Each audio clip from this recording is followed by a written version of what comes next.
Welcome to part 2 of our 5-part video series on developing your own private practice. This video will go through basic information such as what type of podiatry clinics are out there, how the location of your clinic can affect your patient population, and some great tips when researching areas to set up your business. Lastly, we will fly through some essential employee considerations and some great take-home messages.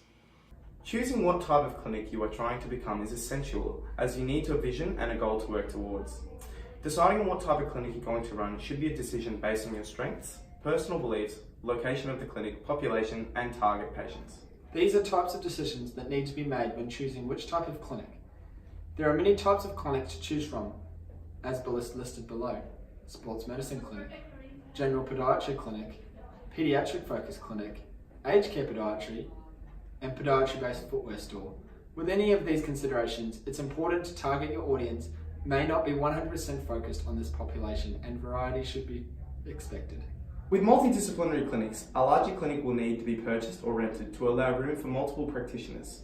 The clinic itself needs to have the ability to suit other practitioners depending on what disciplines will be sharing the facility. Having different locations will increase the demand for equipment and setup costs. This will most definitely put more strain on the costs when trying to set up a new business, and is something that must be considered prior to making the decision.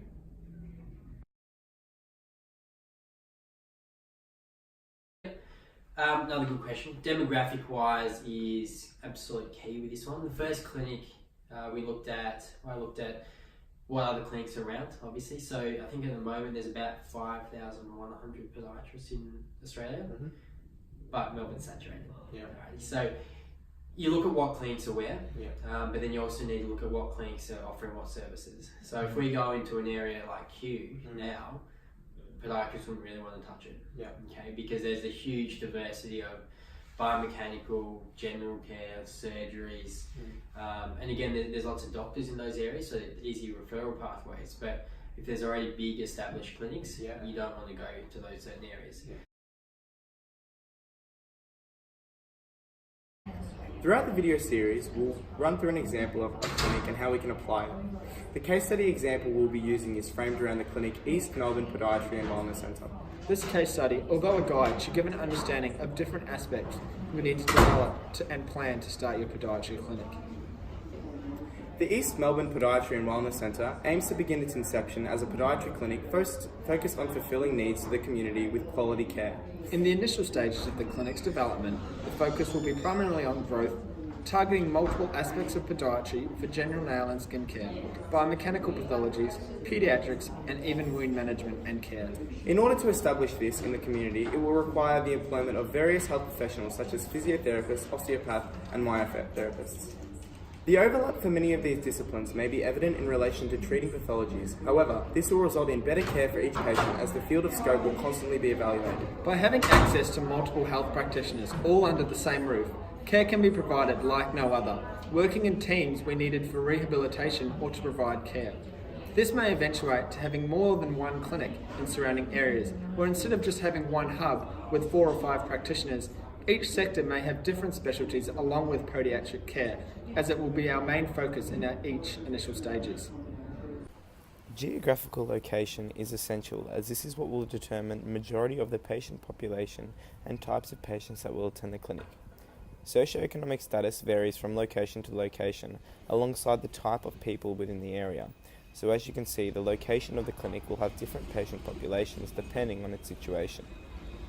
The location of the clinic will determine the type of people who will attend the clinic also.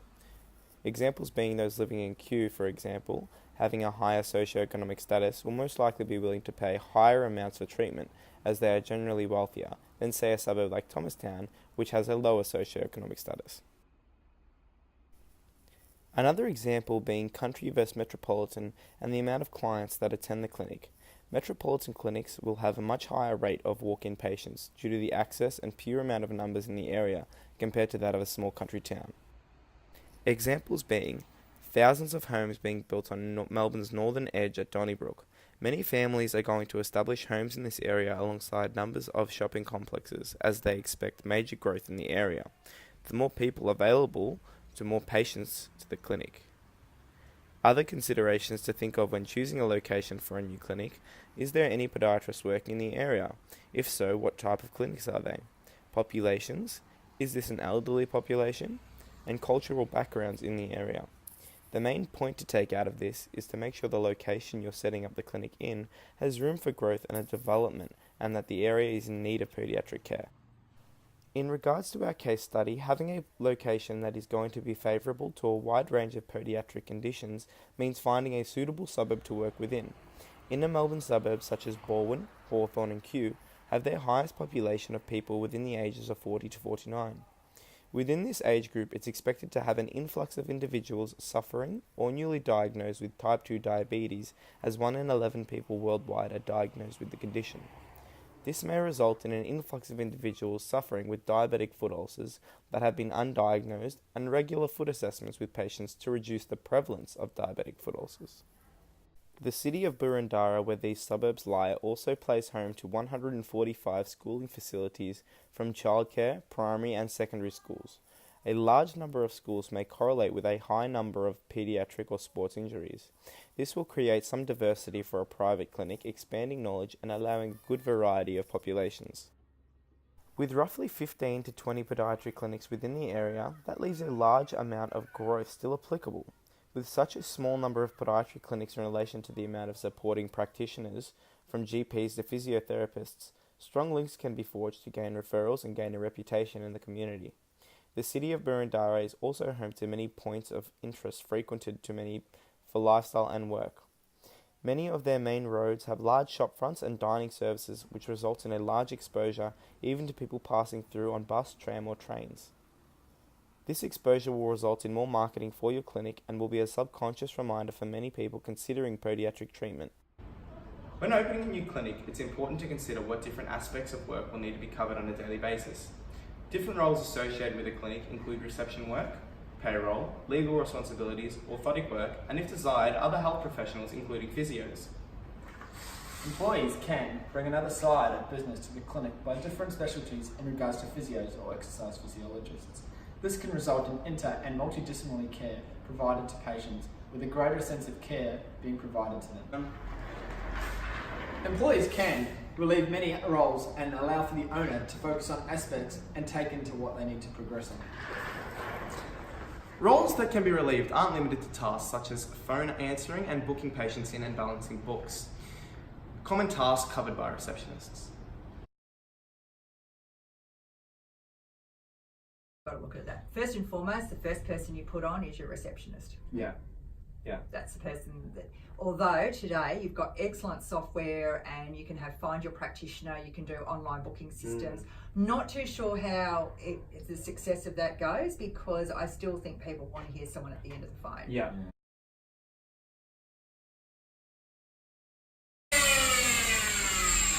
Good to see you there.